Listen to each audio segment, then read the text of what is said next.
Magandang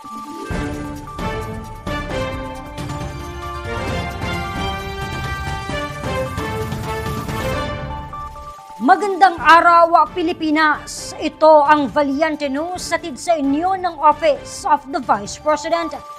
Patuloy na pinapaigting ng OVP ang pakikipag-ugnayan sa mga institusyon mula sa iba't ibang sektor upang maipaabot sa mga nangangailangan na Pilipino ang mga programa, proyekto at inisyatiba ng OVP. May mensahe naman si Vice President Inday Sara Duterte sa lahat ng mga naging kaagapay ng tanggapan sa Maribeth Fadlawan's report.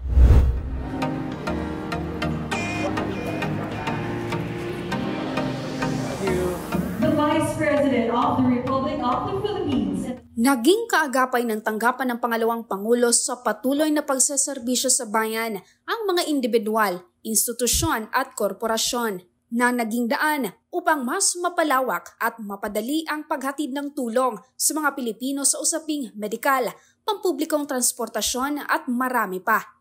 Ayon kay Vice President Inday Sara Duterte, 2 klase na serbisyo ang hatid ng OVP at ng 10 satellite offices nito para sa mga Pilipino.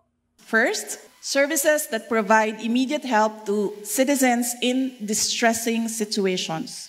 And second, services that provide long-term solutions to social issues confronting our citizens.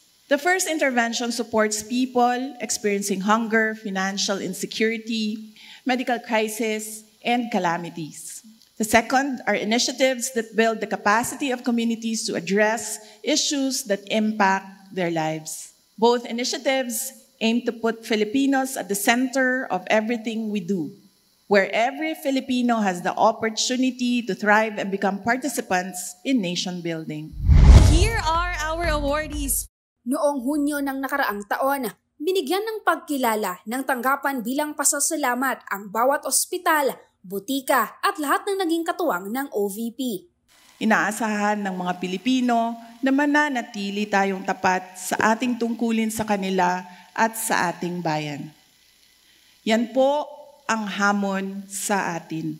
We are given the opportunity to serve the people and become institutions that would help restore the people's trust in our government through effective, relevant, and timely public service. May we not squander the opportunity to lead, serve, and lift people up so that they become part of our mission to build the nation. Limitado man ang inilaan na pondo sa tanggapan at nabawasan ang programa na sana ay para sa mga Pilipino.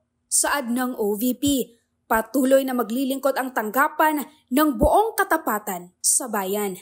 Ako si Maribeth Fadlawan, lahat para sa Diyos, bayan at pamilyang Pilipino. Valiente News. Ilan sa mga naging kaagapay ng OVP Pangasinan Satellite Office sa paghatid ng serbisyo medikal noon, kilalanin.